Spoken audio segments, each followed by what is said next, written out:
So guys, welcome to our channel once again. In today's video, we have here just this one question to answer on the topic electric field.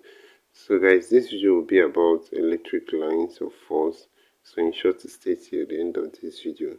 So let's go ahead and answer this question here. It says, which of the following features of an electrostatic line of force is not correct? We have A.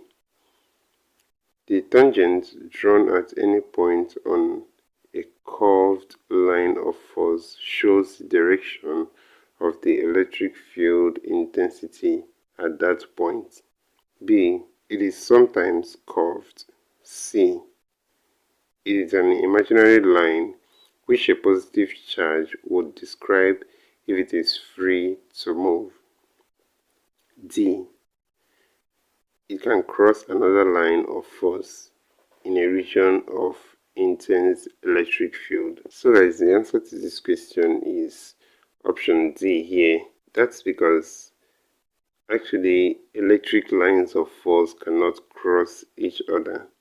So in an electric field, the electric line of force is actually given by the tangent to the curved region of that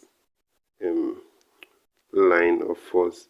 So in that case, if two lines of force should cross each other, that means you should have two tangents. So guys, in this case, the answer to this question is option D, and that's it for this question.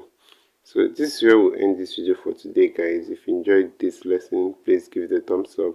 Don't forget to subscribe to this channel if you're not yet a subscriber. Also, if you have any specific question regarding this video, you can drop your question in the comment section below and we'll be sure to give you a response.